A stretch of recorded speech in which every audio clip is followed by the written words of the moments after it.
Amis de la plume et du papier, bonjour. On démarre cette revue avec une note éducative. Conseil des ministres du lundi 18 mars 2024, de nouvelles mesures d'amélioration des conditions des aspirants au métier d'enseignant actées cette semaine. Au nombre des décisions issues de ce Conseil des ministres figurent de très bonnes nouvelles pour les aspirants au métier d'enseignant. Au total, 10 milliards de francs CFA pour améliorer les conditions de vie des enseignants aspirants, note l'Indépendant. Et ce n'est pas tout. Au cours de ce Conseil extraordinaire des ministres, le gouvernement a réintégré les 175 AME suspendus pour incitation à la grève, fait savoir le pays émergent. Satisfait, les AME plaident pour leur reversement, écrit le matinal. Les syndicats incitent le ministre à mieux faire, commente Info Matin. Dans la même dynamique, pour interdiction de dotation individuelle en carburant aux fonctionnaires de l'État, des syndicats protestent, écrit le matinal. On descend en politique, le code électoral n'a pas encore fini de faire couler des encres. Des OSC demandent à Talon de solliciter une deuxième lecture,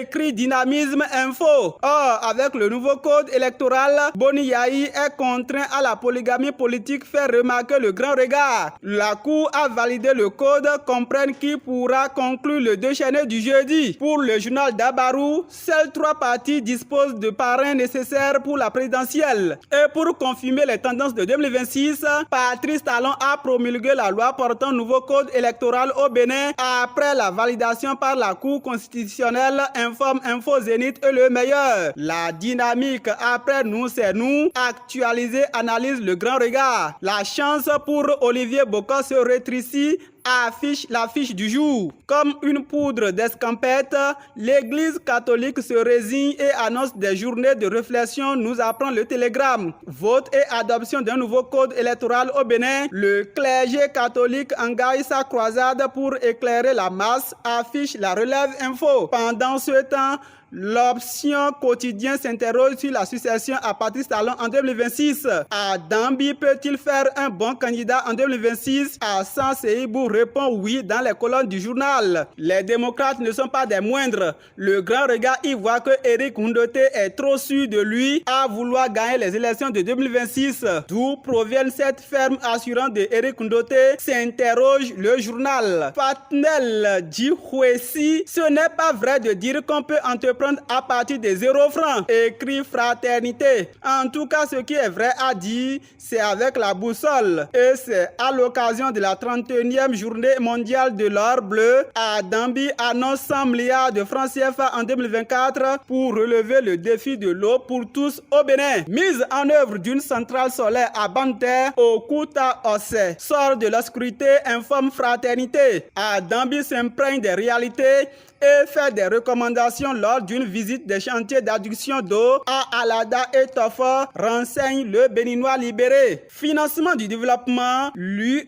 mobilisera 109 milliards de francs CFA au profit du Bénin, annonce l'économiste. Campagne agricole 2024-2025, première cargaison de 45 000 tonnes d'engrais NPK au port de Cotonou, annonce l'économiste. Le gouvernement anticipe sur la saison prochaine. Rapport à ACEP Communication électronique en 2023, plus de 334 milliards de francs CFA encaissés par les GSM au Bénin. Liste, décryptage, info. Justice à la criette. Un agent de la Poste du Bénin en prison pour abus de confiance. Il est accusé d'avoir dépensé de l'argent viré sur son compte postal par erreur. Note les 4 vérités. Pour vol d'énergie, abus de fonction et complicité de vol d'énergie. 9 agents de la SB2E et des menus jugé par la criette, écrit le matinal. Et toujours avec le même journal, on descend à la police, répression des infractions au code de la route, les policiers rançonneurs dans le viseur de leur hiérarchie. Et oui, répression des infractions au code de la route, c'est une opération noble, mais dans un contexte social difficile, regrette la Croix du Bénin. Ce qui est encore regrettable, c'est dans la commune de Dassazoumé, une collision entre un bus et un camion camion a fait 3 morts jeudi dernier. Le Grand Regard s'interroge sur la recrudescence des cas d'accidents dans cette commune et se demande Dassa Zoumé, est-ce une vallée de l'ombre de la mort? Le journal a trouvé la solution et pense plutôt que le dédoublement du tronçon s'impose et non des rituels. Insécurité au Bénin, l'armée repousse une attaque de groupe armé à Kandi, jubile d'Aibi Info. Les tirs de canon ont résonné dans la commune. Le commissariat de police de la dite commune incendié par les Lani, écrit le Grand Regard. Il s'agit du commissariat de Angara-Debout, précise Dabarou. Pas de panique, la Russie entend renforcer bientôt les capacités des militaires béninois, renseigne l'économiste. Comité des rites vaudous, David Kofi Aza,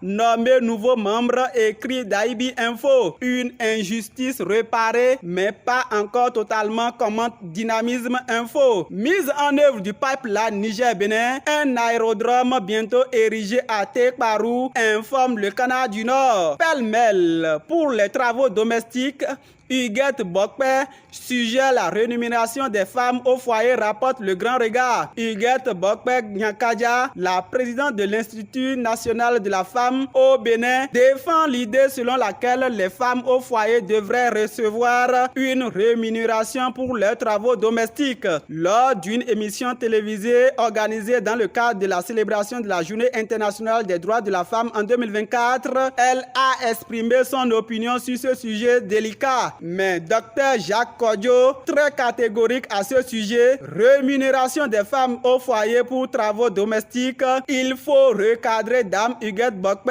avant qu'il ne soit trop tard, précise-t-il dans les colonnes de la boussole. Moment de chaleur, le risque est grand. Un homme couche devant sa porte fermée, la clé dans sa poche. Pourtant, il a été dépouillé de ses biens. Il a été cambriolé à Parakou, nous apprend Daibi Info. Médaille de bronze mondial d'athlétisme à Glasgow, Noélie Yarigo reçoit un chèque de 15 millions du gouvernement et des honneurs de la nation béninoise. Cap sur les enjeux olympiques Paris 2024, jubile le pays émergent. Elle a reçu une pluie d'hommages, fait observer le confrère de la matinée. Le journal pense qu'il est temps qu'elle soit admise dans l'un des ordres nationaux du Bénin. Coupe du monde 2030, le Maroc pense construire le plus grand stade du monde, affiche la nouvelle économie. En attendant la constitution de ce stade, Gildas Odjoumani, je vous retrouve dimanche prochain, plaise au ciel.